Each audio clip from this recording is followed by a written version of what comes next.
right, let me share my screen.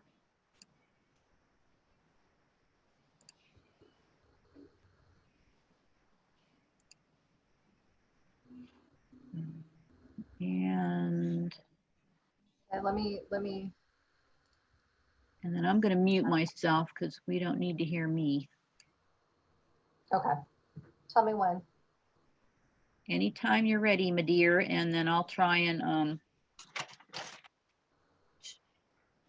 turn the slides at the correct time.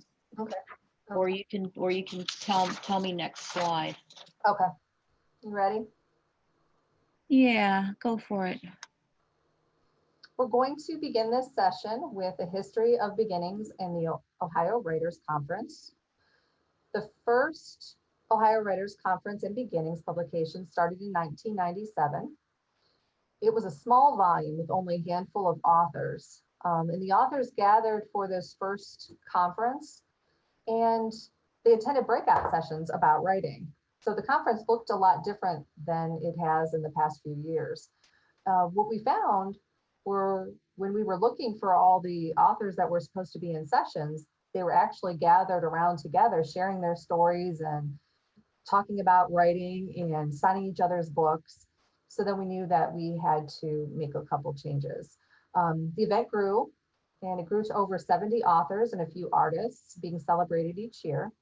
The past few years, though, unfortunately, due to budget constraints and with the pandemic, we've been unable to celebrate the authors and artists live with an in-person celebration, but we hope to return to that one day. Anyone who is a student in the Aspire program can submit writing or art for beginnings, and there isn't a limit on the number of pieces that can be submitted. Authors tell us that being published in beginnings is quite magical for them. And we have two authors that we would like to share their stories and their experiences. First is Shun Chin, and she is a student from Delaware Career Center. And she has been published in Beginnings a few times, and she would like to share her experience with you.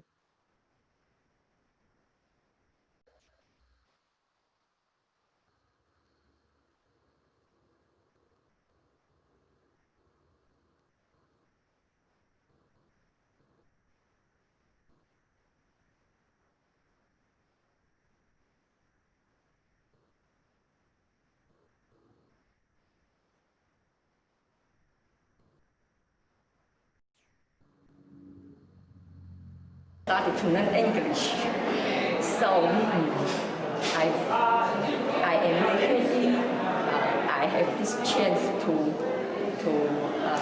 try to write in English.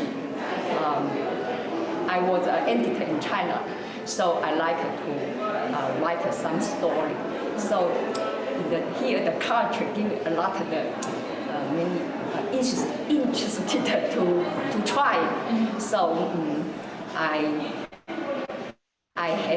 have been won this competition is 5 times. Yes. So first time I just write about my story in here. I found a job. First time I write down. My English is not good. Very well, just a few words, but I went to find a job. So I work in the Walmart. So the people ask me question.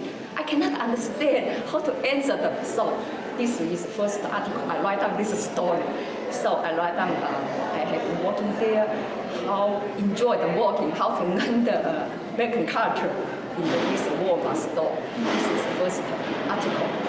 Then I was here, later I like bird watching a lot. So the article, now this article, I just talking about the bird watching.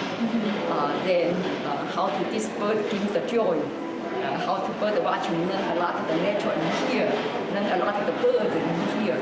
So recently I won this article is talking about the story means the human and the animal and the bird, the relationship. Then people how to protect the birds, protect the natural. This is I interested in the topic. Yeah. So recently, this tool I won this article is about this human and natural. Yeah. Do you have anything else to add about, so you kind of just answered the question, but anything more about why you love to write? Why you like to write stories and everything? Because I wanted to learn English. This is first my goal. Yeah. So I like to write a story in China too, but before it's just using the Chinese. So I want to try to learn how to write a story in English. Yeah, this is my goal to learn. I wanted to write many about this story, the human and the natural, and the animal and the birds. So I think so. This is helping me learn English, helping me show my story to my friends, the American local people. Yeah. So every time the article I wrote, I won, so my friends enjoy too. So they know many about the birds from my article too. So this is Well, thank you for talking to us. Unless you have anything else to add, that's all I have. Sorry, my English is not good enough. Oh, you did great.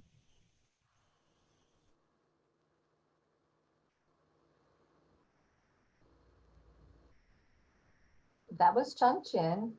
And the next video we're going to play is Susanna Antel. Susanna has been, she's another frequent author, and she would like to share what writing for beginnings means to her.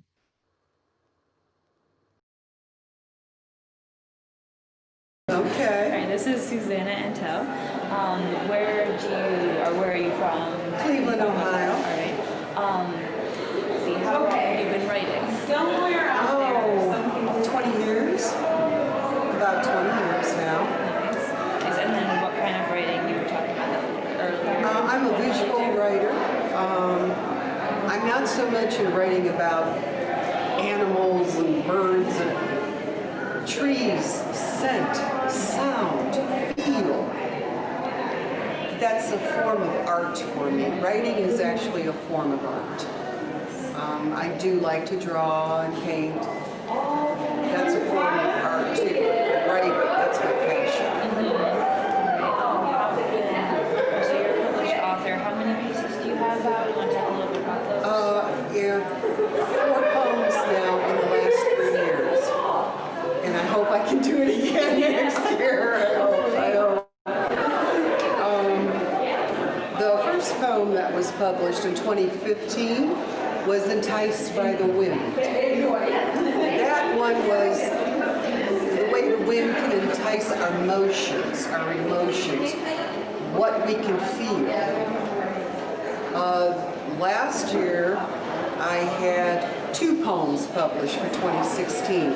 My Enchanted Pen, which I will never be able to top. I wrote that in 20 minutes.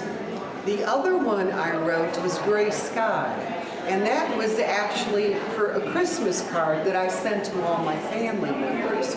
My grandson called me, I was like shocked.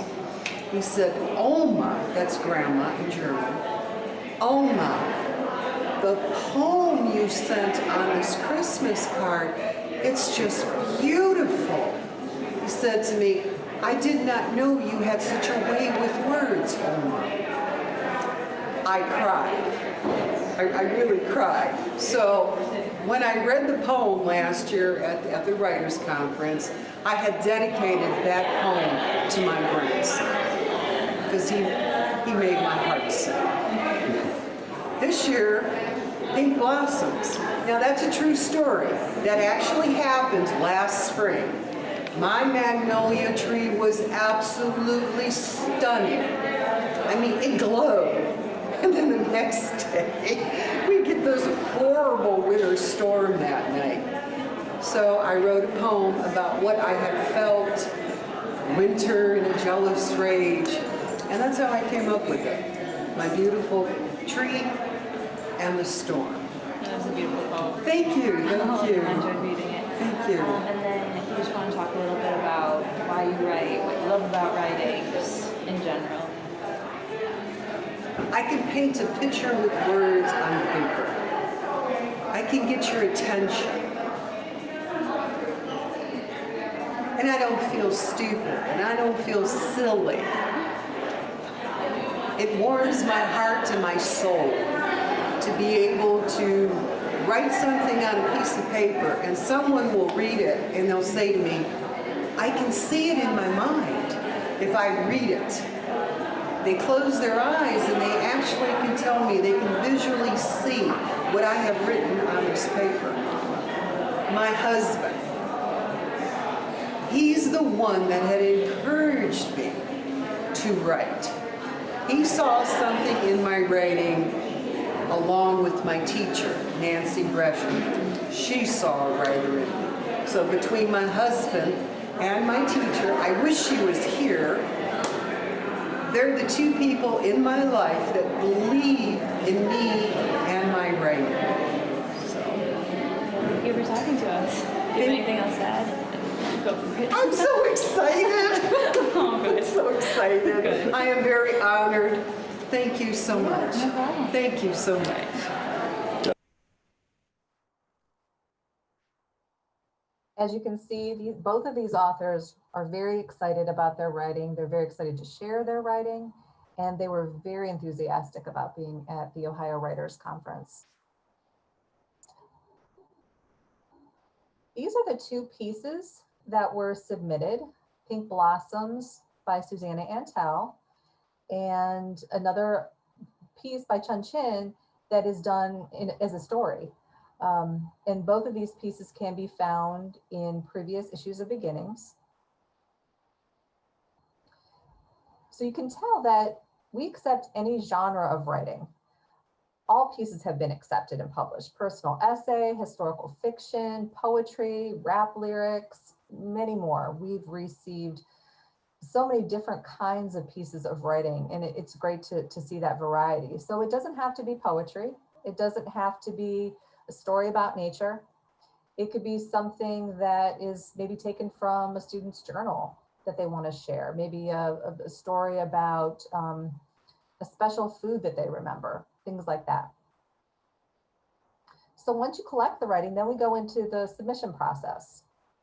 And instructors are the ones who need to submit their students' writing. And to do this, they log on to the professional development system and they put in their information and they fill out the form. Once they click on the Submit for Writers Conference or Beginnings, then they'll get the form where they can choose their name from a drop-down box and put in the information about their student, and they can upload this author's writing as a Microsoft Word document. If the author has multiple pieces, they'll be able to enter multiple pieces and the screen will prompt them to do that. There's also an opportunity for the teacher to put in their student's author bio. And if the student is accepted, we do print the biographies in the back of the book. And this is another thing that you can do with your students, is actually go over have them write their bio.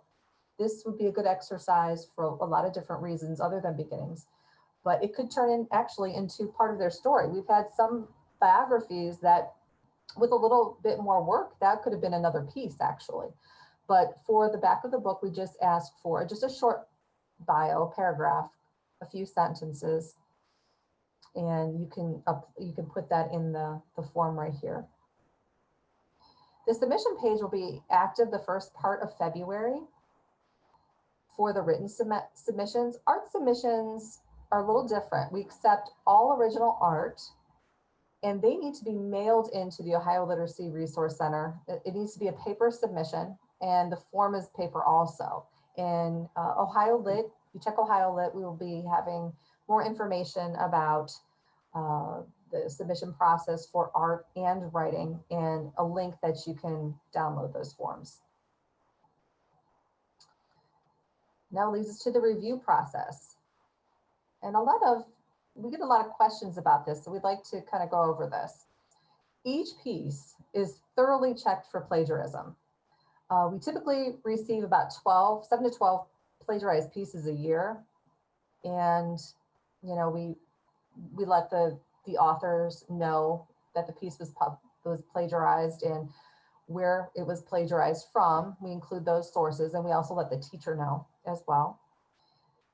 So for those other pieces that aren't plagiarized, each piece is stripped of identifying information. So all the program information, the author's name's taken off there. We put it in a plain font, and then we randomly assign that piece of writing to 2 reviewers. And we have about 14 reviewers. And those consist of OLRC staff, Kent State University faculty and staff, published authors, former Aspire instructors and students. Each submission is reviewed and rated using a 5-question scaled rubric. And then those scores are averaged. Each reviewer scores are average. So 2 reviewers for each piece and they're average. If there's more than a 6-point discrepancy between those 2 scores, the submission is randomly kicked to a 3rd reviewer. And then those scores are averaged again. And then we run a list of the top submissions, and those pieces are selected for beginnings. Then there's the publication. Beginnings is a softbound book, and we distribute that to authors and artists and their instructors. All volumes are available online.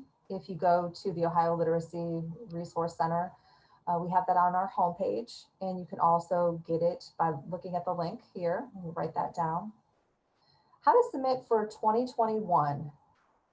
We are ready to put a call out for writing now. So get your students in the mood to write, have them look around them, see things that are happening around them. And here's a little promo video for the 2021 publication.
So you can see from that video that we've added something new for just this year only, just for 2021.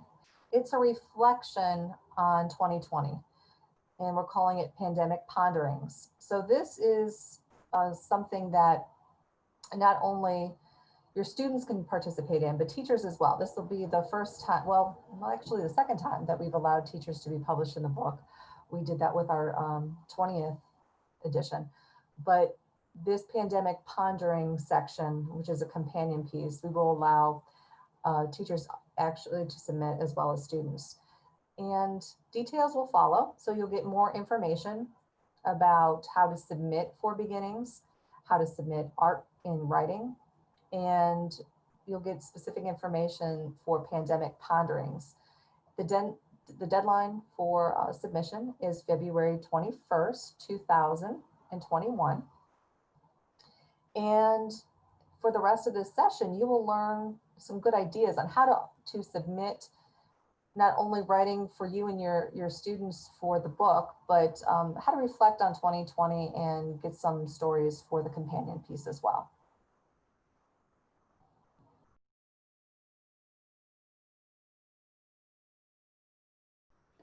I want to thank Carrie for talking about giving us some background on beginnings. If you want to throw it up in the chat box about how many of you, just put a little Y for yes or yes, have heard of beginnings or have had students participate in beginnings. Just put a little Y in the chat box so I can see how that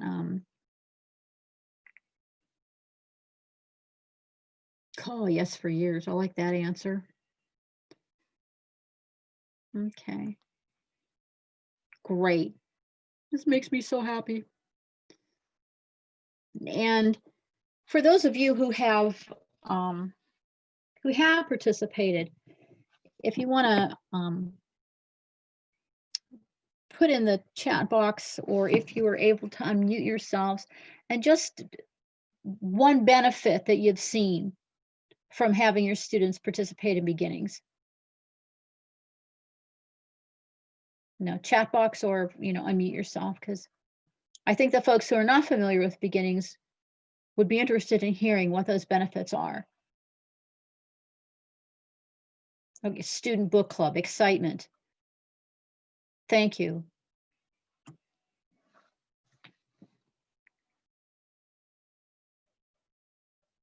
So there's a couple things, because I think that sometimes a question might come up as far as, well, this is all real nice, but we have to get our students ready for that test. We have to get our students ready for, for the workplace and for post-secondary. And this isn't the kind of writing they need. Well, I'm going to make an argument, because I'm an argumentative kind of person, that this might be the kind of writing they need to start out with. So what you're seeing on the slide now are our standards, our ABE, ASE standards in Ohio Aspire. And I want you to look at those and think about if this kind of writing would address those standards, which are standards that certainly do apply to any kind of academic writing, workplace writing, grammar and usage, figurative language, coherence, the chance to revise. So think about how this kind of writing can help your students get those skills in a friendlier, more meaningful way. Because students are writing about something they care about. If any of you were in Carmen Stewart's writing session last week, she said something very interesting. She said that it's not that our students don't like to write. They don't like to write for us, because we give them things to write about they don't always care about. So if they care about what they're writing, at least to start out with, then they're more apt to pay attention to things. Here's another, this is from the GED test, from the rubric, trait 2, and thinking about which of those traits that the GED rubric measures can be worked on in the context of some cool writing, narrative writing for beginnings. And I'll give you a minute to take a look at those. So I hope Diane, we hope I'm can't see the slide clearly on the PowerPoint that you're sharing. is it oops. You might want to reshare possibly.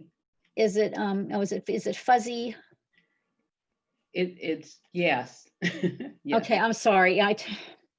So all right, I'll read. Contains ideas that are well developed, that are logical, elaborated upon. Contains a sensible progression of ideas with clear connections between details and main points. Establishes an organizational structure that conveys the message and purpose of the response. Applies transitional devices appropriately. Establish and maintains a formal style and appropriate tone that demonstrates awareness of the audience and purpose of the task. Chooses specific words to express ideas clearly. All those things that they're looking for in the high school equivalency essay or post-secondary writing, workplace writing, are skills that your students can practice doing something fun. So I hope I've convinced people. I promised that there would be writing activities. The first writing activity, I'm going to put you into breakout rooms, hopefully. And for each breakout room, there's going to be a worksheet. And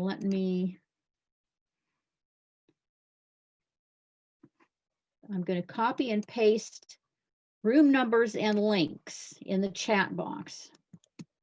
So when I put you in the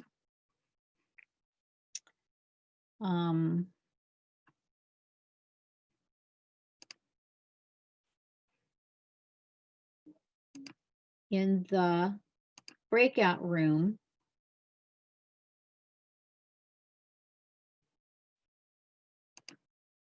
pay attention to what breakout room I put you in, and then use that link to, well, oh, hold on.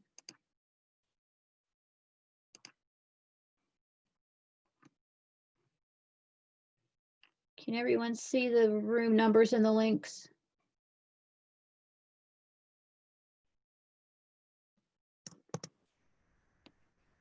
Now, can you see the room numbers and links?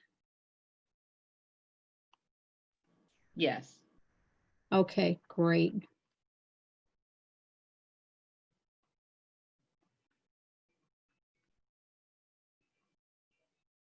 All right. So when you get in there, you're going to have a document. You're going to open the document and you're going to see a picture. And what I'd like you to do in your small groups is describe what you see. So the obvious things that you're seeing in that picture. And just words or phrases. You don't have to worry about completing sentences. And this is kind of a brainstorm thing. Just people throw stuff out. I'd like to ask one person to scribe. And then think about, okay, go a little deeper. What does this make you think about? What is really happening in this picture? So describe those kinds of things. And then finally, how does this make you feel and what does it remind you of? Again, words and phrases. And then as a group, you're going to pick out some of those words and phrases. And if you scroll down that document, you'll see kind of a template for a poem to write about, using those words and phrases you brainstormed to write a poem, very short poem. So I'm going to, and these questions will also be in your breakout rooms. I'm going to stop sharing. And we have 18 people, which sounds like 5 breakout rooms to me. Let's not into.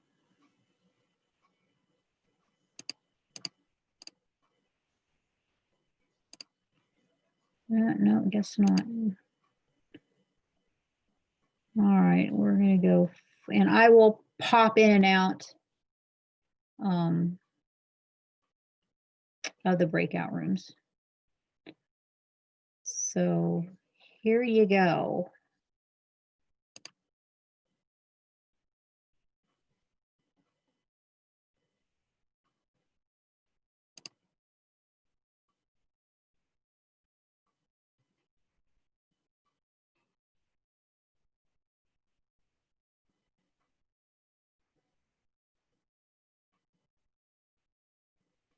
And please join the breakout rooms. You don't want your fellow participants to be in there all by themselves. You should get a request to join the breakout room. If you find you're in a room by yourself, hang on a second and hopefully somebody else will join you. So please join the breakout rooms.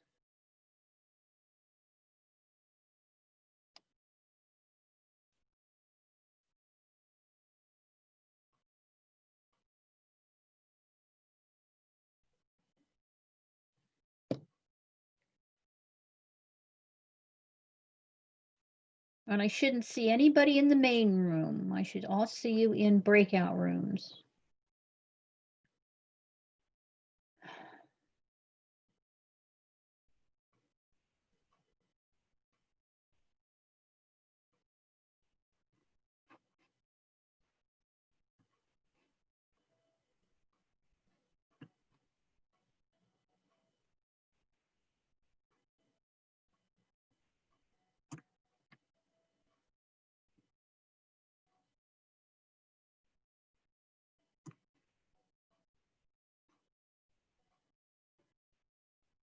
I think there's people by themselves.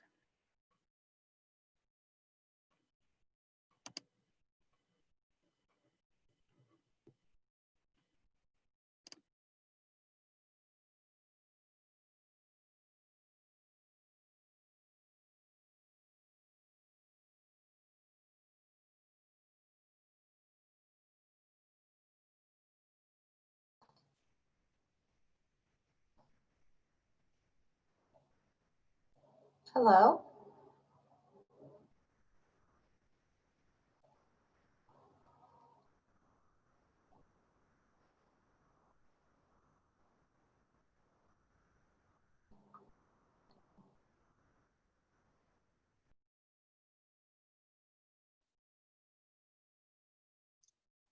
Look, Carrie, I don't think we're in the breakout room. Is that you? Hey, Di, I'm looking. I'm thinking Okay. that Did you see the picture?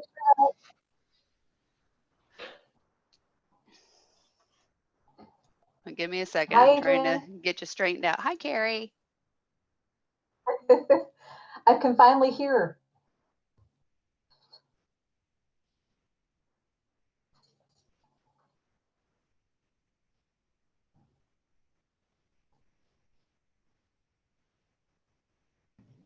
Hello? Hi, Wendy. Okay. Oh, so was I in the breakout room? Well, some people, it seems like some people are having some difficulties getting into the breakout rooms. You should have gotten an invitation to do that.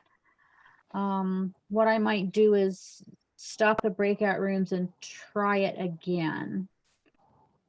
So let me do that. Okay, hang on. Hey, Di, I don't Yes. think that breakout rooms are supported when you're using the app.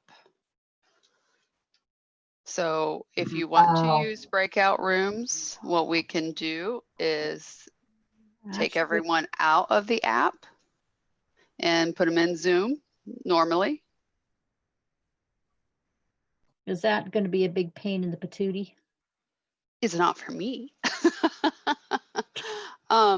So what we can do is drop the Zoom link in the community chat, and I can also provide it to all of you here in the session. And what you're going to do is basically you're going to click on the Zoom link and come back into the session like you would a normal Zoom room. Okay, Does that make sense to you guys? Do you want to do it that way? I'm sorry, Di, I didn't realize you were doing Zoom rooms, or I would have set Sorry. you up differently. I'm trying to get everybody back into the main room, because there were some people that were able to go into breakout Right, rooms. and they probably came in through Zoom, because we have some Yeah. folks who could only enter through Zoom. They didn't have access to Whova. Okay. And I wish there was a way to tell them to end it sooner. It counts it. You down. should be able to draw in their Zoom room or in their breakout sessions. No, it's counting to 18 seconds. Oh. Stop the timer now. I had to enter and re-enter several times. The app was spotty and shaky. Yeah, her audio was really bad with the apps. So let's get everyone back in here.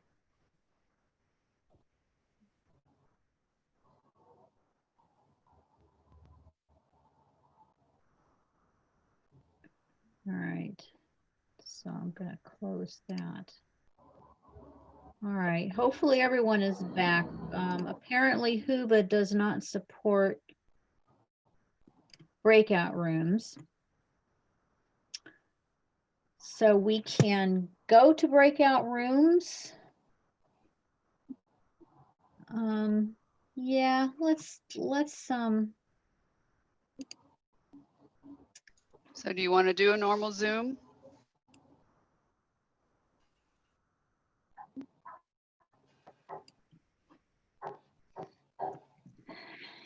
I'm trying to think if it might just be easier to do it as a big group. Okay, just let me know how you want to proceed, and Let's I will just support you. Yeah, let's just do it as a big group, and that way we Okay. won't have to worry about yeah, doing links and flipping from Zoom to this and that and the other thing. So yeah, let's do that. Okay, well, you guys Skype me if you need anything. Okay, thank you.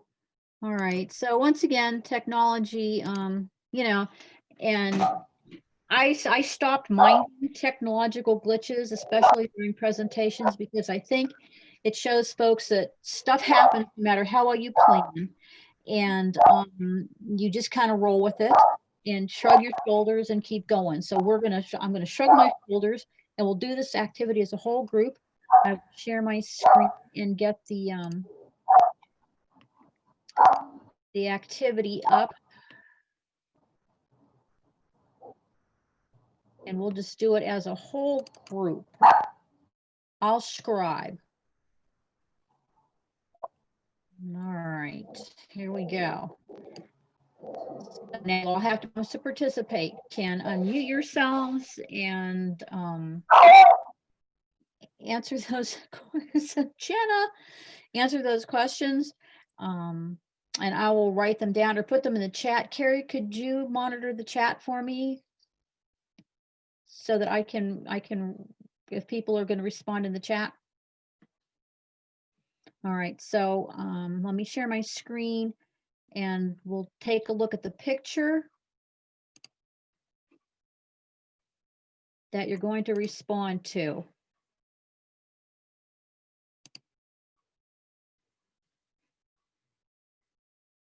So the first question, what do you see as far as, you know, the obvious stuff? What do you see?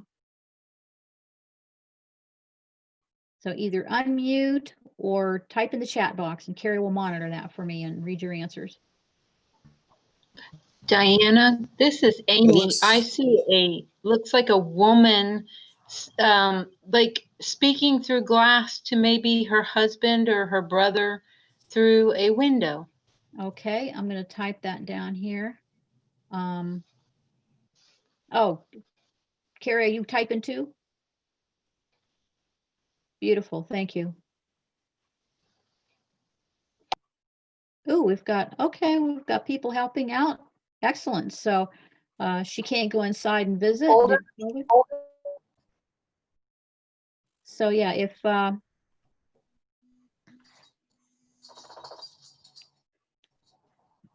Elliot says nursing home presentation. Okay. Woman looking through the window, man in a hospital gown. Okay, I see someone typing very sad time. Yeah, if you want to click on that, I think I'm in room 1. If you want to click on that link and type your answers in, that's cool too.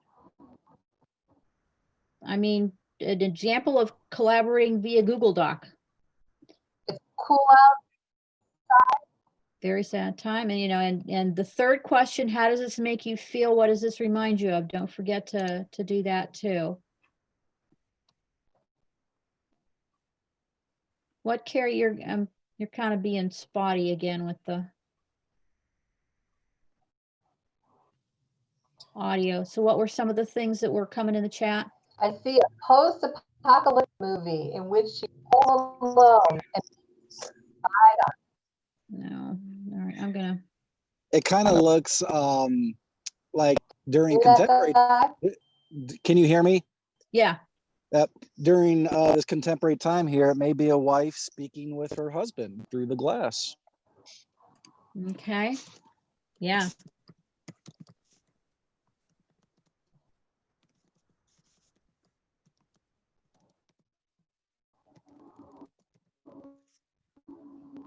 Okay. What are some other things you're seeing? The man is quarantined and the woman unable to go home. Okay, man is quarantined.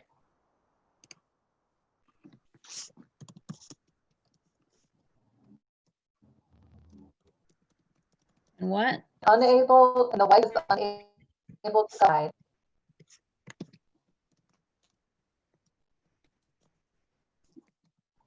Okay. Other things?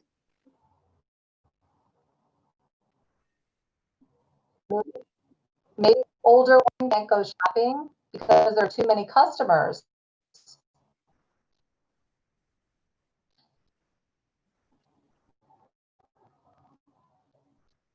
Yes, Anonymous Socks, we can see your answer as you're typing. So keep going. Okay. There's the picture again.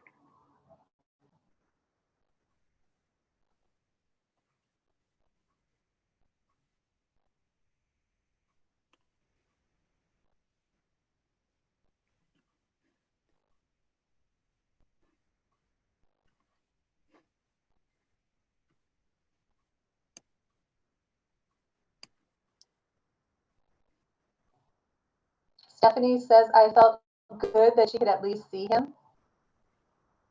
Oh, okay.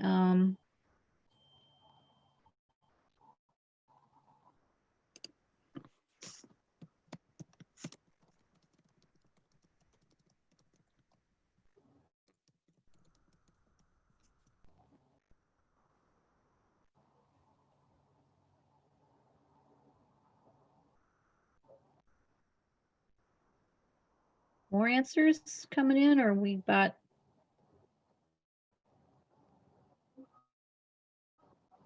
Wendy says that she could see a man's face very vaguely in the window. He looks happy, frustrating times, difficulty away from loved ones. Can't touch or hold hands. All right. Your audio's messing up again.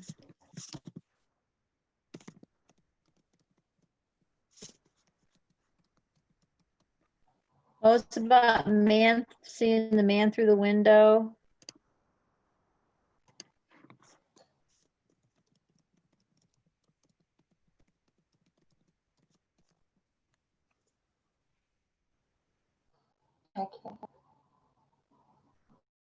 Okay.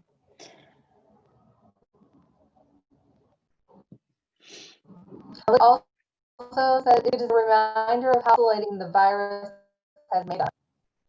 Yeah, I didn't understand any of that. I'm trying to get the chat to come up here and I can't get it to. So I can. Yeah, it's not coming up for me.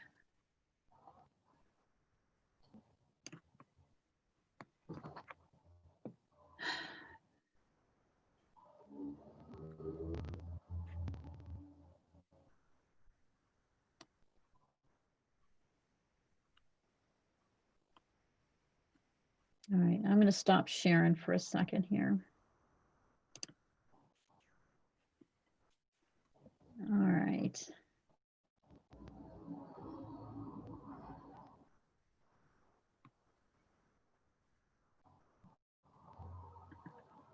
Okay.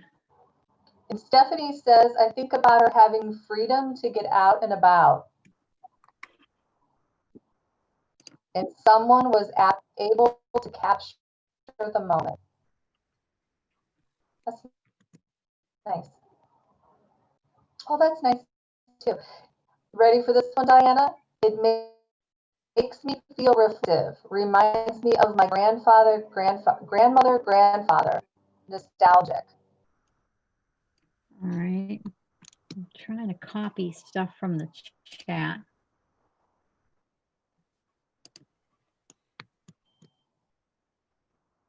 All right.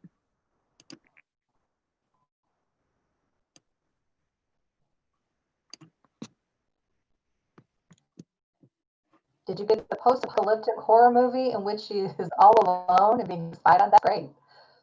No, I didn't get that. That's a new Yeah. take. Your audio is really bad, Carrie.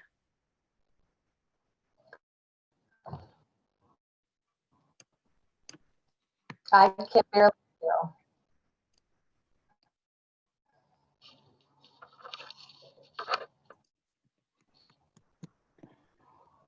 All right, so we've got some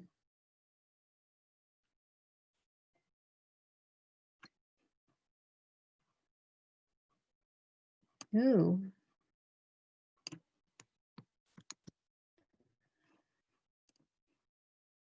So I think we have got some really good stuff here.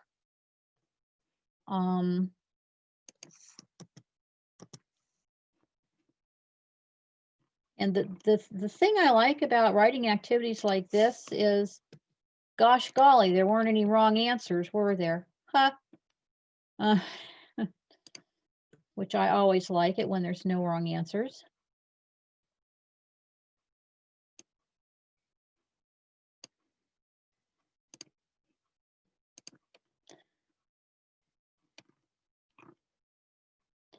So what we're going to do next, and I'm going to share this again, or if you've clicked on any of those links and opened up that document for yourself and want to scroll down, you're certainly welcome to do that.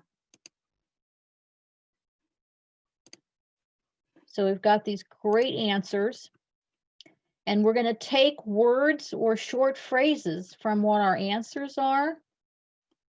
And down here, we've got this poem template that starts out with fear and ends in hope. So what are 2 words or phrases we can start our poem out with from the list that we just generated? And I know a lot of that was in the chat, so you can scroll through the chat and take a look. And again, either unmute yourself and let me know, which would probably be maybe faster at this point. Looking. Looking? Yes. So all right, looking. So there's the word. What's another word we want to put in our poem here? On our second word for the first line or phrase. Hope. So looking, hope. Mm-hmm. All right, now we need 3 words or phrases for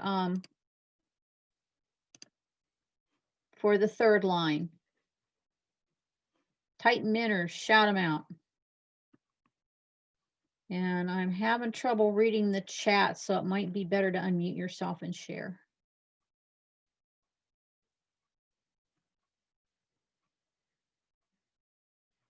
Words or phrases for the next line.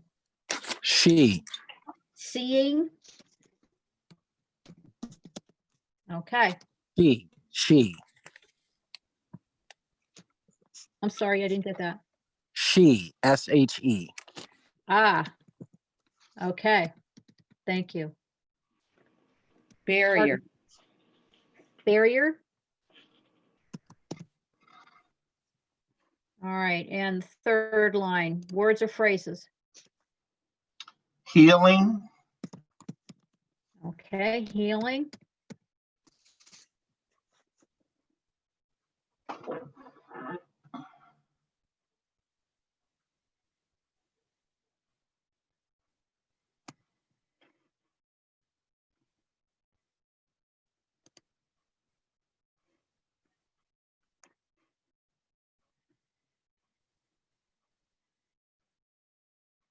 I know there's some things in the chat if somebody wants to read. Love. someone submitted love, yeah. Love, all right. One more here. Last word in our poem. Isolation, someone put in the chat. All right. So we've got a poem from a picture. Looking, hope, seeing, she, barrier, healing, love, isolation. We start with fear, we end with hope. So this is an example of an activity you could do just to kind of get your students writing, kind of get their writing muscles loosened up. Whole class, small group, pairs of students. Pictures are all over the place. Magazines, newspapers, on the internet. And it's kind of a fun activity. And for students who, I hate to write, I don't want to write, I know it's not quite so intimidating because they've got lots of, they've got some prompts, they've got a picture prompt. They're working with other people. You're writing with them, which is a very important thing to think about when your students write. You should be writing along with them as a model. And they end up with a product, with a piece of writing. So, and thank you all for sharing and for participating. I'm going to stop sharing here for a second. Yeah. And some good answers. And again, no wrong answers. Everybody's stuff is just valued equally. We like that. All right. I do believe that at this point, are we at a stopping point? I know there's a break in here somewhere. It's 2:12. The break is at 2:15. Okay, well, then this is probably a good stopping point because we just finished one activity. We're going to be starting another one. So let's do the break. When we come back, and hopefully many of you can come back with us, because the writings that you're going to do individually in this next half could be submitted to the pandemic ponderings part, because we are taking one of the very, very few times that we'll be taking teacher submissions for the pandemic ponderings along with student submissions. So these are activities you can take back and do with your students as well, to get them to submit to beginnings and or specifically to the pandemic ponderings. But we've got 2 more writing activities. Also got a piece on, we keep talking about the revision process. I've got some videos to show you about a teacher and a student going through that process, because sometimes we know about revising, but how does that look? How do I do that with a student? So I've got a couple of videos to show you. So, oh, look at, whoa. In the chat, I want you to look at what Stephanie Ferris wrote. She's got her own little poem thing going on there. Very nice. Love overcomes the isolation. I'm gonna cry. Thank you, Stephanie, for sharing that. All right, go forth and take a quick break. And when we come back, we'll do some more writing and learn some cool stuff. And thank you all again for participating and for joining Carrie and I. Okay. Again, welcome back to all of you who were here for the first half, and welcome to folks who are just joining us. this is the second half of our session. We've got a couple of writing activities we're gonna have you do, and I'm asking you please to write. So have some paper and pencil handy, or a Word doc or a Google Doc open, so that you can write with us. If you're scrolling through the chat, you're going to see some answers to the activity we did in the first half of the session. If we have time at the end, I can talk about that to you. For you right now, Carrie is going to take us through a couple videos and activities, so writing activities. So we're going to turn it over to her. Hi, everyone. Thank you for bearing with me with the sound. I think everything's better now. Good. We're going to start, before we start writing, and Diana's right, make sure you have some utensils ready or a Google Doc ready to write. But before we start that, we're going to do a little breathing exercise from Lynn Ford. And for those of you who don't know who Lynn Ford is, she is a storyteller that is a renowned storyteller and a published author. She's a certified laugh instructor and coach. And she's not only a champion of our Beginnings publication, but she's also a champion of adult students. And anyone who has met Lynn, or their students have met Lynn, she takes that meeting very personally, and she has a strong connection with each student, each author that is published, and their instructor. I was going to show you I can't share the website, but you can go to, I'll put the link in the chat, but if Diana can share the video, we'll begin with Lynn doing some breathing exercises.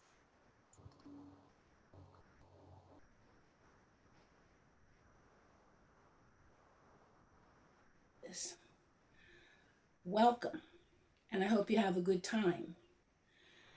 First of all, we're going to try and do a little bit with the mindset of stay at home. If you just change the first word to safe at home, it might give you a little more breathing room in your own household. Safe at home. Secondly, we're going to take a nice deep breath, counting in 5, and then exhale with our hands gently going down. You ready?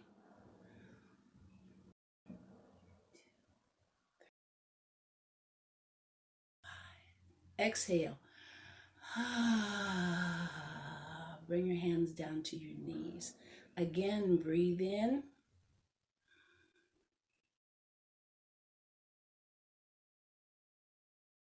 Exhale.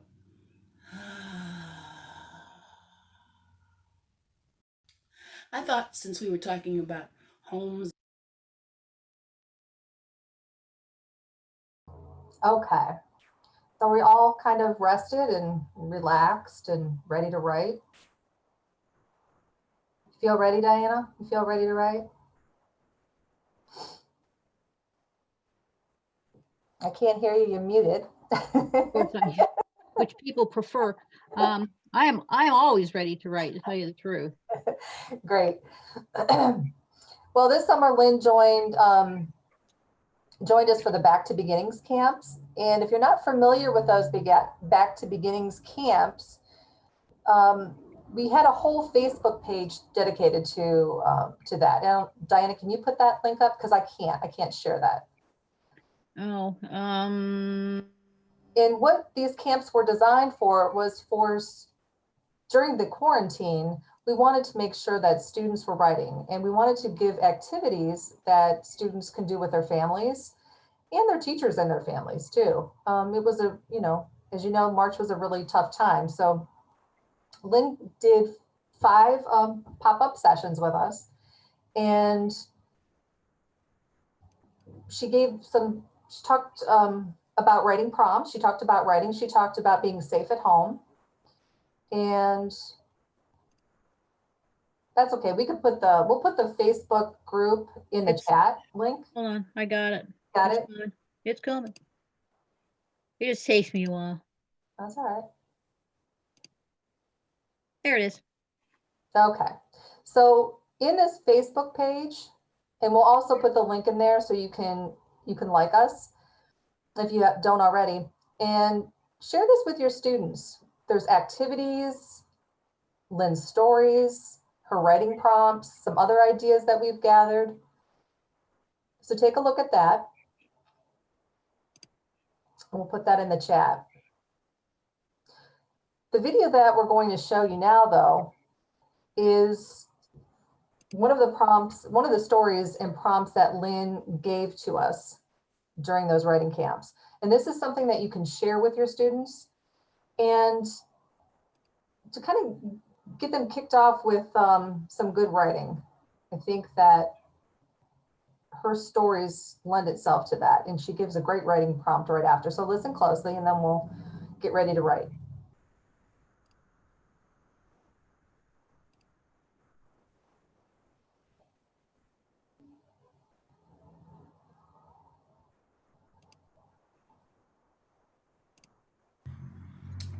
There's another story that comes from Native American cultures. It's told on the plains. It was told for ages. It came to me as a gift from someone else. And it's a story that has other little creatures in it, little mice.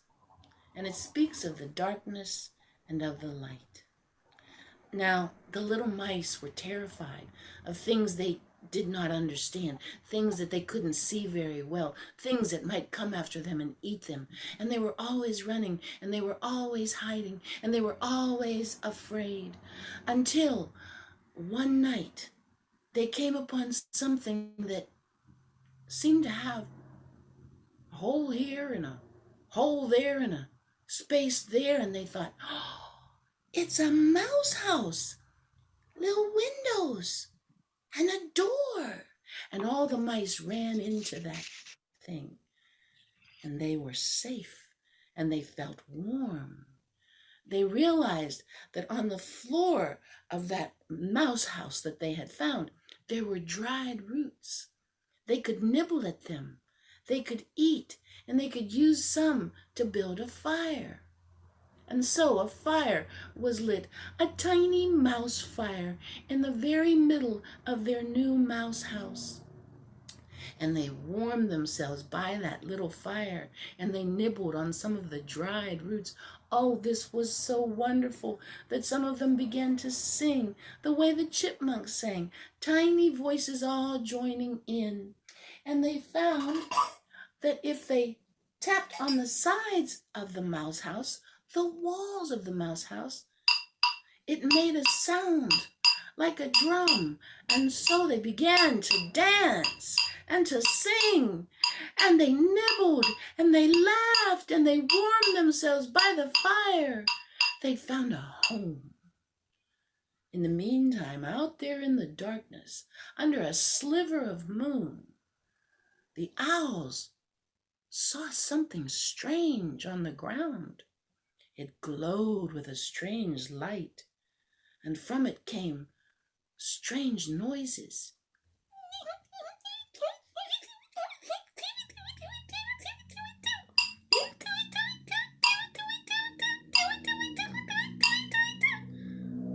Who is that? Said the owls. And because it glowed and made strange sounds, the owls did not go toward the new mouse house and inspect it. The wolves who hunt at night heard something strange, and they wondered what it was. When they got closer, they heard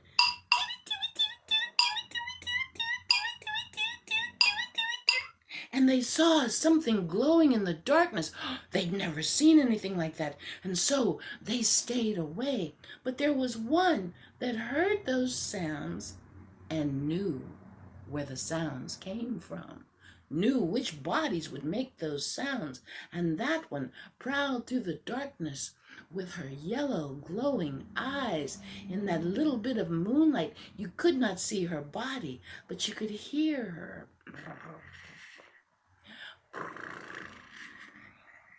as she sat and watched. And then she came closer and closer and closer to that little mouse house, where the drum was being beaten on the walls of the house, and the fire was warm, and some nibbled, and some sang, and some danced.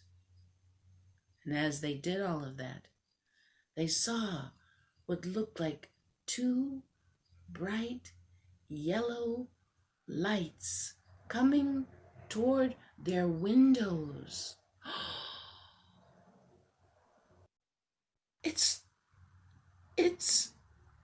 It's a monster, they squealed, and out of their new home ran all those mice in so many directions that they could not be caught. But the owls looked down and said, "Ooh, a monster!" And they flew away. And the wolves looked at that thing and said, "What? A monster!" And they ran away. But the cat looked at that thing and knew exactly what it was.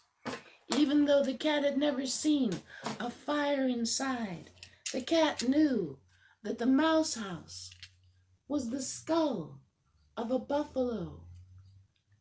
Two open eye sockets for windows. One opening at the front for a door.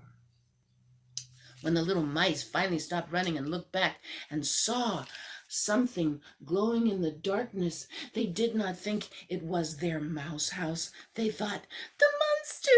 We must run away from here, and we must stay out in the darkness. It's probably safer." But you know what happens to little mice in the darkness. And over periods of night, as the moon grew full in the sky, those little mice, well, they weren't little mice anymore. They were dinner for the owls and the wolves because of their fears. You see, it's a matter of perspective.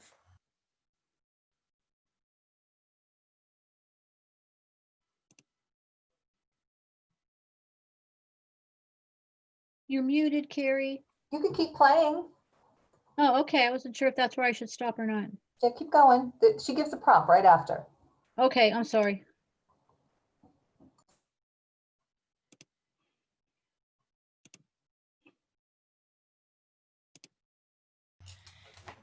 Sometimes what we fear may be what we need to face.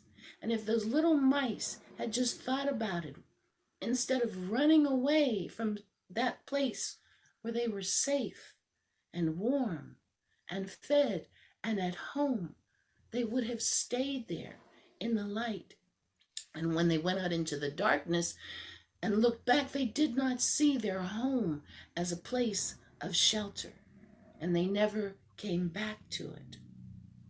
That's something that we need to remember. Even though we may be sick and tired of being inside most of the time, we are sheltered. We are safe. We are at home, which is what we need to be these days, safe at home. I've given you a lot of ideas there. And since this is National Poetry Month, I'd like for you to use those ideas and see what you might write as a poem or a verse. If that doesn't come to you, of course, a story that you might tell, that you might write, that you might draw for others to see. But think about some other ideas. What scares you? And how might you face it? In the darkness or in the light of day? What scary things must you face? And what might you do to help yourself be as brave and strong as a good lion or a good bear? Now we know they're just lions, they're just bears. But in old folk tales, they take on some of the characteristics of people. We might need to take on the characteristics of the brave lion, of the strong bear, to face those things that scare us. And there's something else to think about these days. Okay. So light and darkness, we're working with that. We're talking about facing your fears. Is this something that you talk to your students about? Do you do some goal setting maybe with students that maybe needs to be revisited? Is there something that they're working on, maybe that they're, afraid of? Is there a home situation that they're afraid of? Is their GED and prep, is that something that they're fearful of? Do they have support? So let's think about this. If Lynn's talking about the light and darkness, the safety of home, just a different perspective on things, isn't it? And as we go through some of the prompts that Diana's going to give us, you'll kind of see what we actually took a stance from when we published this book right here, Beginnings, this one, 2021, or the one that's coming up after, I'm sorry, 22. We had headers that had to do with being safe at home, had to do with the pandemic.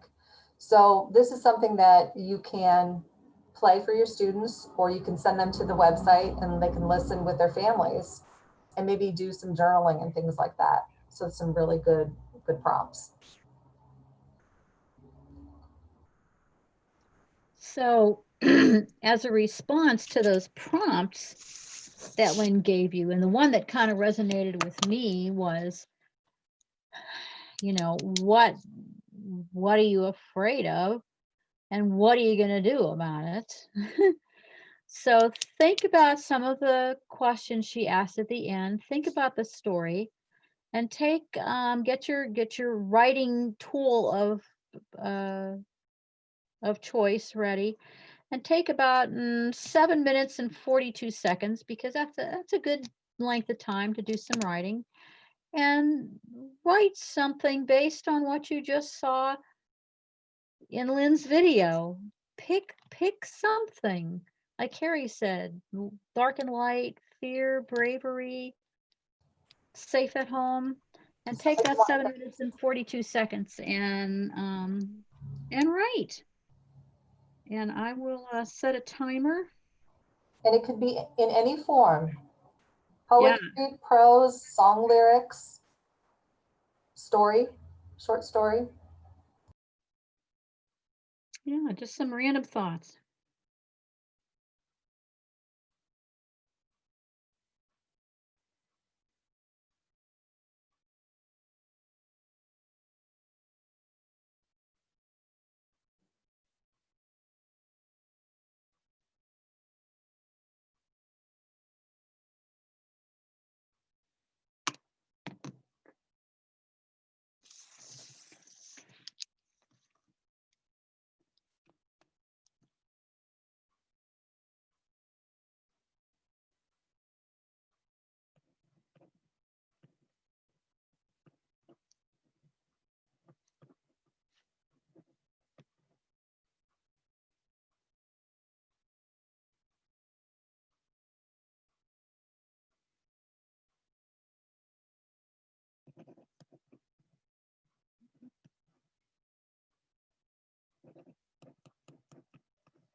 Got about another minute left.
Okay.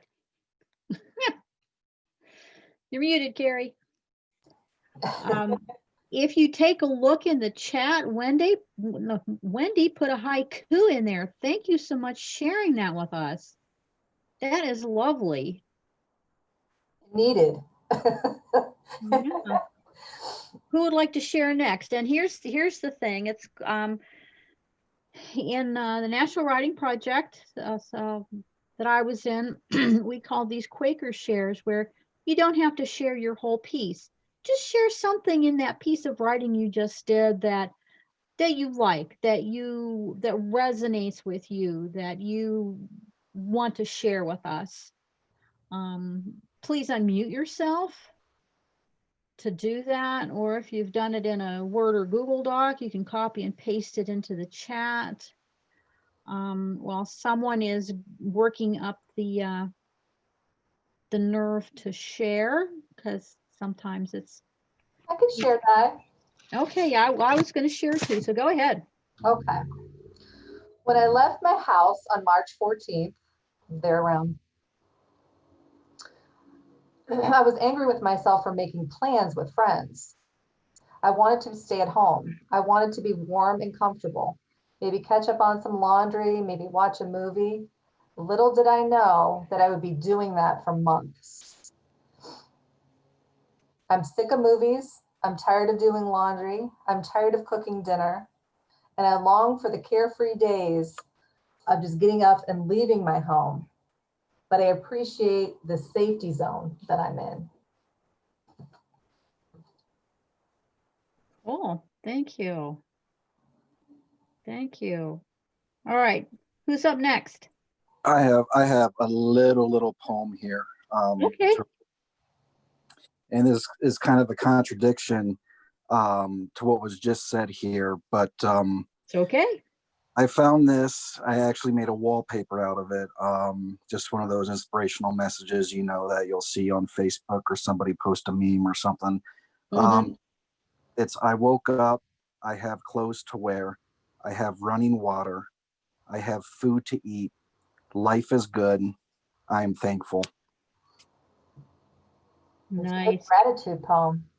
Yeah, thank you. Check the chat again.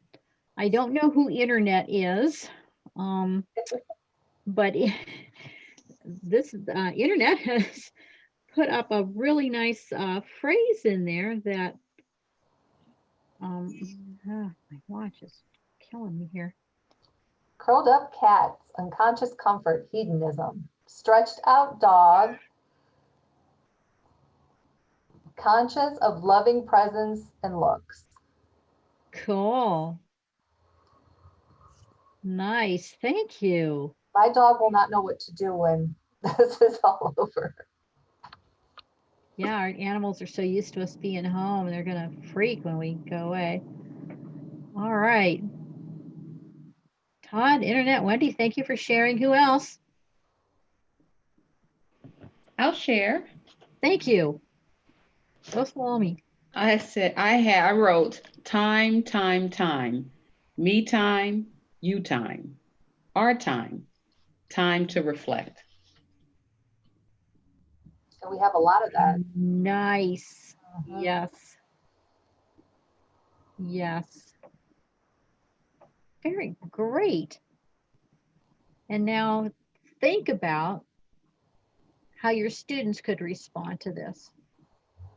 It's not threatening, there's no wrong answers, but you've got writing samples to use for, if you want to do skill work, to use to help them to revise, to put in beginnings, to get them started on that path of being better writers so that they can meet those challenges of academic writing, of writing for the high school equivalency exam, of writing for post-secondary, of writing for a workplace. So it's kind of starting them on that path in a fun way.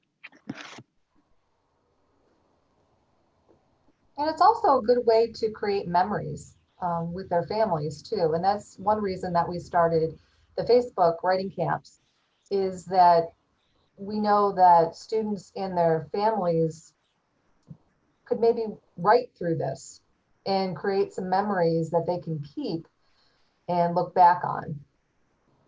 Mm-hmm. And Tim put a nice comment in the chat. You can read that.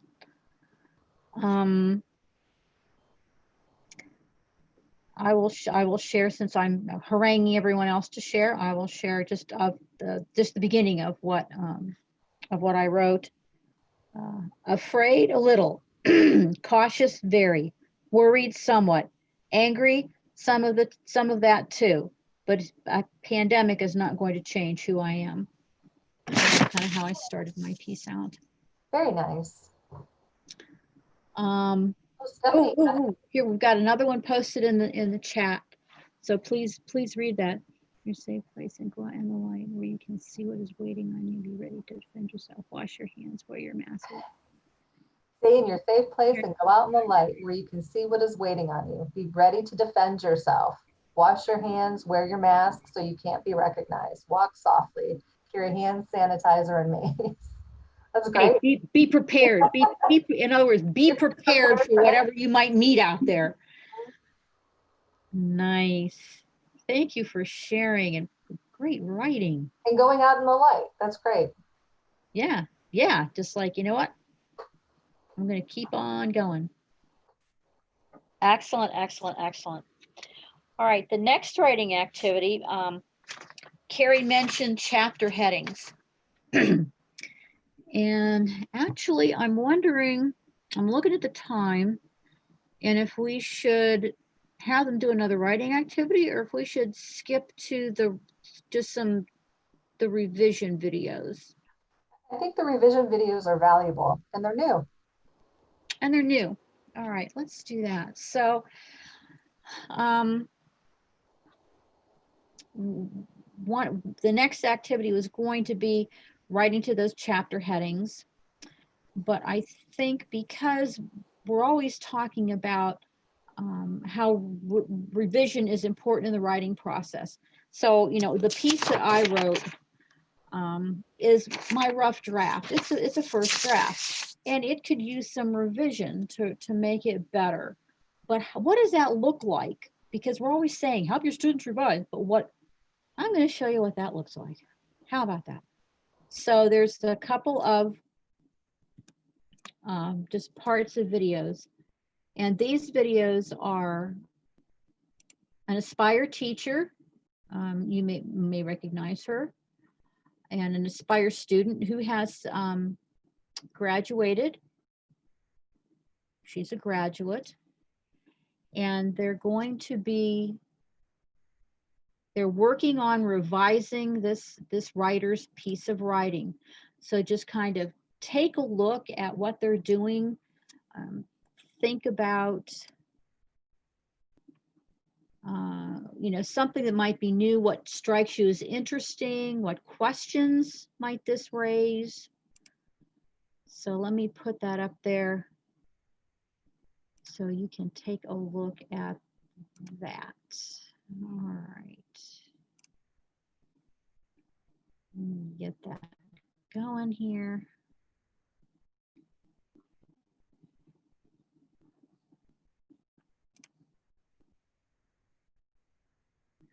And I can't find my controls. Okay. Guess I have to start the video before I make it full screen. Who knew? The beginning has a description or a quote that makes the reader want to keep on reading. So let's focus on that, because with that first paragraph, we want something that's going to make you're excited, and it excited me because I know you. But what about a reader who doesn't know you? Right. When they read, I am so excited, they're going to be like, why? And what's the big deal about your cousin coming over? I mean, they don't know your cousin. So let's help the reader know your cousin and know why you're excited. Sounds good.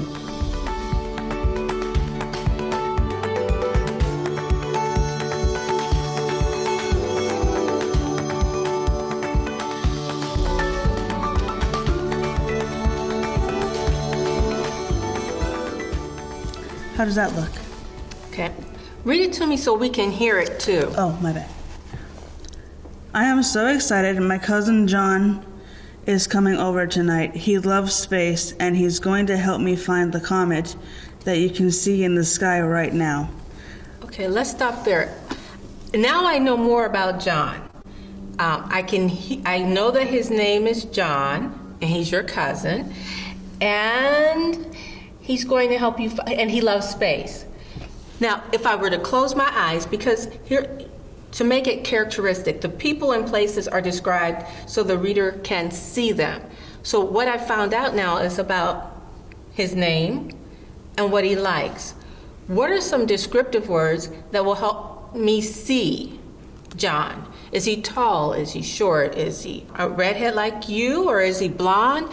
Does he have curly hair? Is it straight? So help us to see John so that we can get to know him in this brief piece of writing. Okay. He's about 5'6" and he's a brunette. Okay.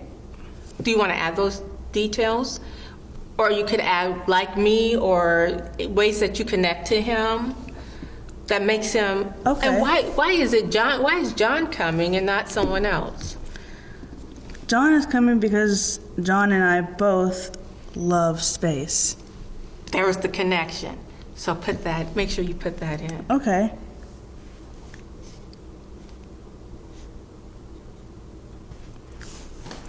So that's good. So John and I both love space, and he's coming.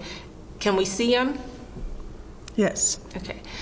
What are some unique characteristics about him that we could add? Does he have a goofy smile?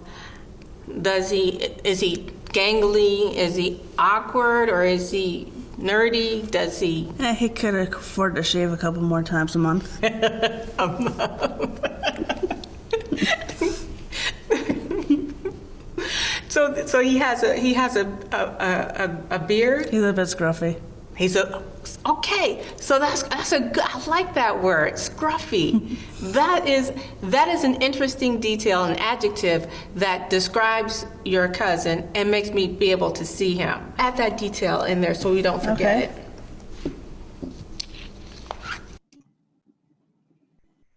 So what did you notice? What stood out for you in that video as far as helping a student revise? Was there something that you've done already, or something that you thought, I could do that with my student? I haven't tried that before, but I will. Type in the chat or unmute yourself to talk.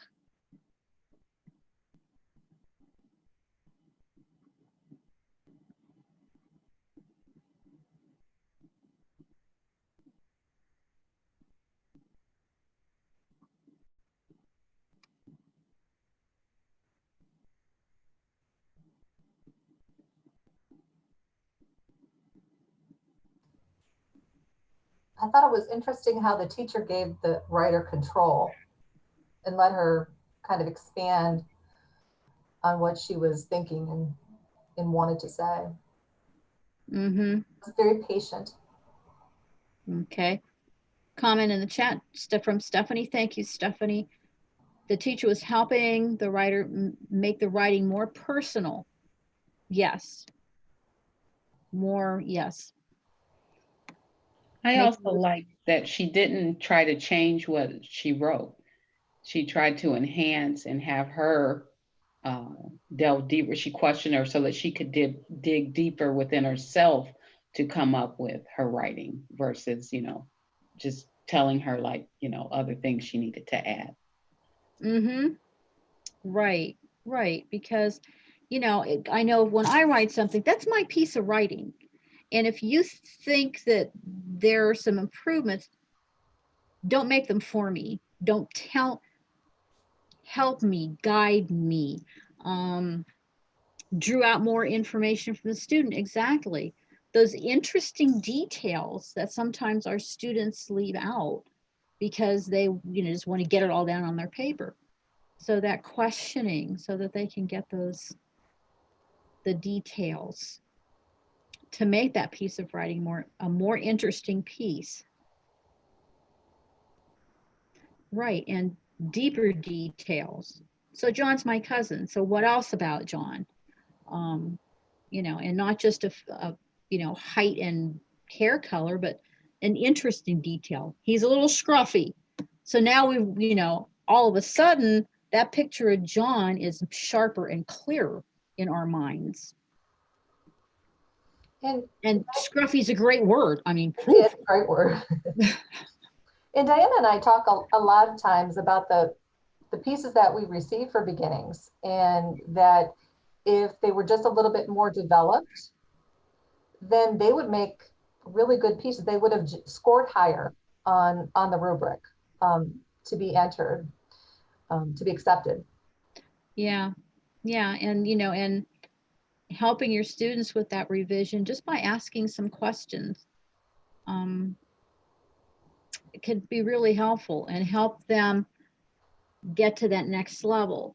And I think sometimes students, they've written it, they're done, and let's move on. But I think if they're writing something that's important to them, like a piece for beginnings, they might be more willing to do some revision because, hey, you know, this is a great piece, but let's make it better. And in one of these videos, the teacher, Victoria, actually says, you know, this is a good piece of writing, but we can always make it better. Good, better, best. Never let it rest, which I think is just such a cool saying. And it's kind of true for when we help our students reach that next level. Another comment in our chat, she wove the physical and personality dimensions together. She gave emphatic and positive feedback to Scruffy. Yeah, you know, when our students do something like that, it's like, yeah, woohoo, high five, because it's such a great thing. And it helps them be more confident as writers. It's like, really, you like that? Oh, okay, well, maybe I'll keep going. So very cool. Thank you. Thank you again for your responses and your feedback. Cool. All right. Again, with an eye on time, do we want to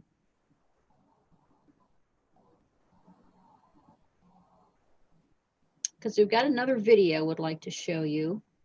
Also want to leave a little time for questions and answers. So are there any questions about what you've seen? And if you came in, you know, you didn't get to see the first half of this, we're recording this. It will be posted so that you can take a look at what we did in the first half.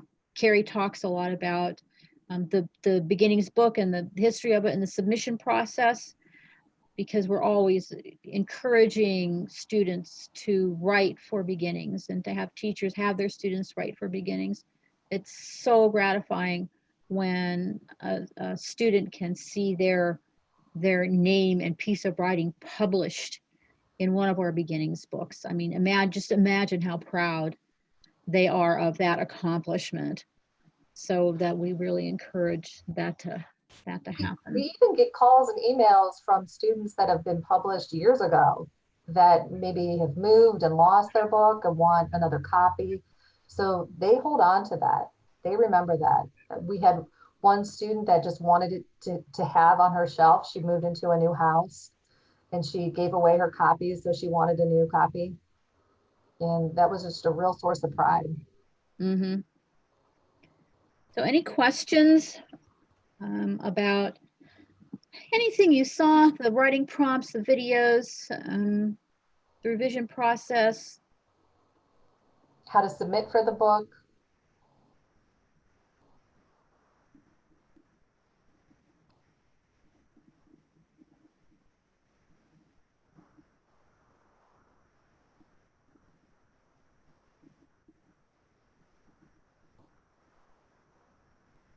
You want to show the next slide, Di? Or the next video? Yeah, let me, oops, get it up here. That would be Lynn's.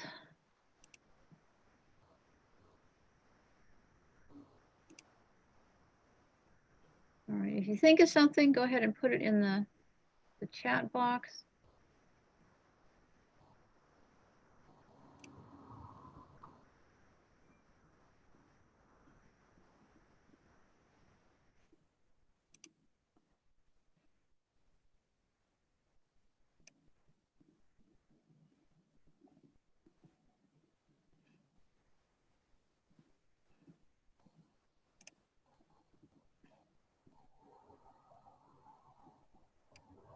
And there are those who can be both dark and light.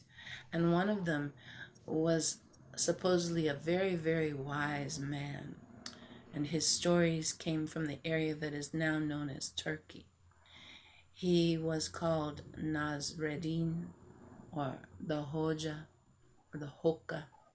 And some of those stories came into other cultures. Some of them actually became fables that we know as Aesop's fables. The stories blended in to other tales that the storyteller was sharing.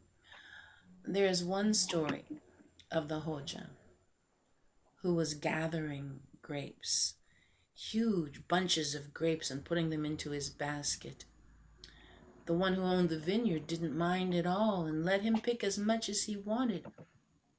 But when he had filled that basket so full that he could hardly carry it, and was walking down the road with it, some children came along. Oh, they could smell those wonderful grapes. Think of the aroma of your favorite grapes. And the children said to him, "Uncle," because saying uncle or grandfather was a show of respect, "may we please have a grape or two or three or four? They smell so wonderful. We bet they taste wonderful too." And the Hoja said, "Oh, they are wonderful grapes, and they taste delicious, but I'm the one who picked all of these grapes." The children said, "But uncle, you have so many. We would like to know what they taste like too, please." And they held out their little hands and they made pitiful faces until the Hoja reached into his basket and he gave one grape to one child, one grape to another child, one grape to another child. The children said, "Oh, uncle, you only gave us one and you have so many." And the Hoja said, "You said one or two or three. I chose one. It will taste just as wonderful as all the rest in my basket." And he walked away, leaving those children pouting. Now, that doesn't sound like a very good uncle, but he's kind of tricky. And sometimes he did silly things too.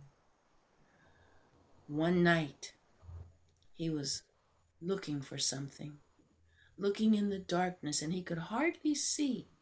And so he went to the street light, a lamp lit to make sure those coming down the road could see where they were going. He began to look around on the ground there. He was looking so hard and fussing. "I don't see them. I don't see them anywhere." Finally, a neighbor came along on his way home and saw the Hoja looking around and fussing, and he said, "Oh, good neighbor, what has happened?" And the Hoja said, "I lost my keys." "Oh, I'll help you find them," said the neighbor. And he began to look around too, but he didn't see anything anywhere, just the lamplight and the road. He said, "Hoja, great Hoja, where did you drop your keys? I don't see anything here. Where did you drop your keys?" And the Hoja said, "Over by my door."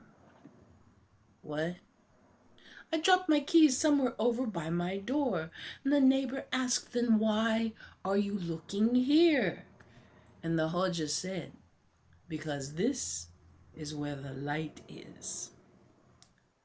Sometimes you have to go into the darkness to find the things that you need or want.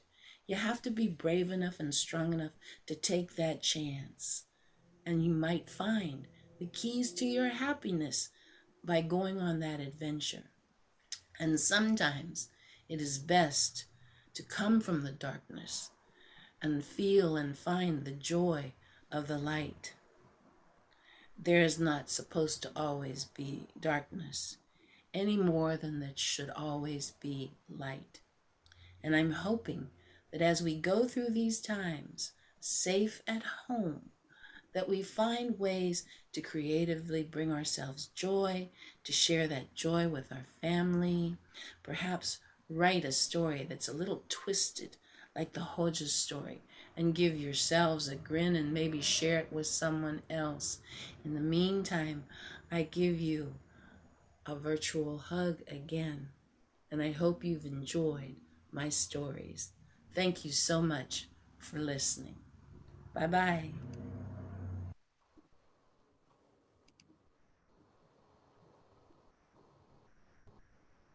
Another great story from Lynn. Hopefully you enjoyed that. I don't see any questions in the chat. Anybody have any others? We encourage you to write. We encourage you to submit for the supplemental piece that will be in the next issue of Beginnings. And the deadline for that is February 21st, 2021. And for the pandemic ponderings, the reflection of 2020, that is open to instructors as well as students.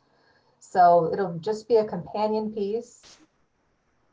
The other subject matters that students normally write about for the book, there isn't a theme for next year's book. This is just a supplemental piece. And we are putting a call out for instructor writing. Right. And what I'd like to ask everyone to do is, based on Lynn's video that we just saw, the story of the Hoja, crazy Hoja, and the thinking about the light in the dark. A one-word response to the video we just watched in the chat box. One word response, which is a kind of writing too.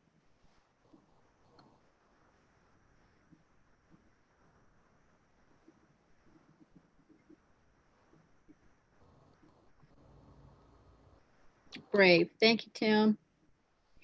Sneaky. Thank you, Carrie.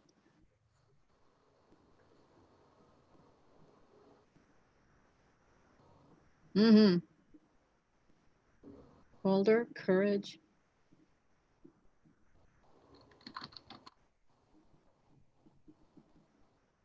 Wise.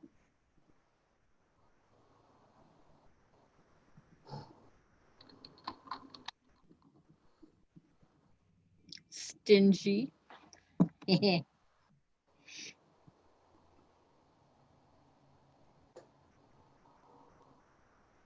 Skillful storyteller. Yes. Yeah. Won't get any argument from us.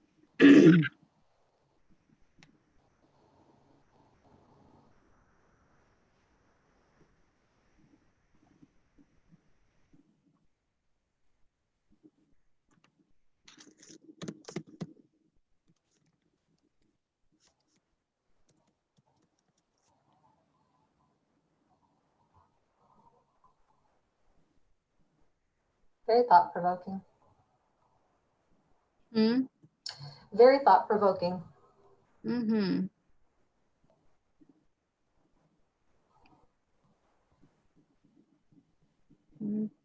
everyone another minute to. I'd like to give everyone a chance to respond.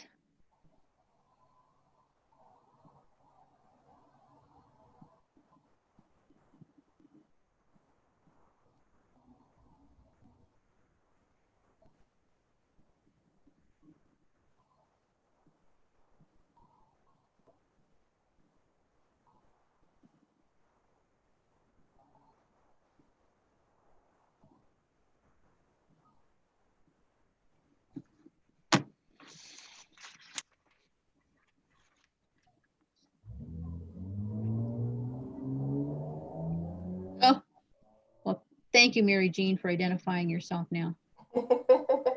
I think there's a way to change your name on this, but yeah. It's okay. But thanks for letting us know now. I'm going to share my screen one last time. I'm going to put up contact information for Carrie and I. So if you want to contact us directly, And you are always, always, always welcome to do that. Don't ever hesitate to send us an email. We're always happy to answer questions about beginnings. If you have questions about writing instruction, I'm happy to answer those. I can help you find resources. I can give you some tips on things to do. We can bat ideas around, so don't hesitate. We're here to help you, make us earn our money. And refer your students to the Facebook page. We'll be adding more things to it as we gear up for beginnings. Yeah, and there's a lot of fun. The Lynn's stories are, well, I mean, you saw some partial videos, some of her stories. They're just so entertaining, so good.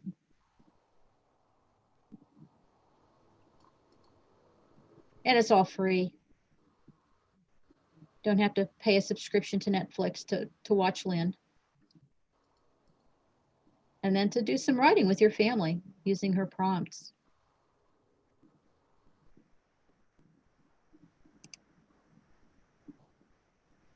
And Carrie just put the link for the Animoto. If you want to play that for your students, please do. Get them interested in submitting for beginnings. And with that, I think we shall call it done. I think there's a networking something or other after this that you're all invited to. I want to thank you all for your participation, for hanging out with us. And hopefully you will all have a great weekend. Unfortunately, the great weather we had is gone, but hey. Good time to write. And it was fun while it lasted. Exactly right. It's still sunny here. Oh, sun's out here too, so. Okay. Yay. Oh, and Amy Good. Thank you, Amy. I love beginnings. Beginnings rock. So yes, our fans. All right, so thank you all again, and we'll see you all later. All right. Thank you, ladies. Have a great day. Take care. Thank you. Thank you for facilitating, Salome, and for your great introductions. And I'm sorry my sound was terrible. So the recording is going to be, the beginning of it's going to be messed up, huh? Probably. Oh, I should stop. Speaking of recordings, I should probably stop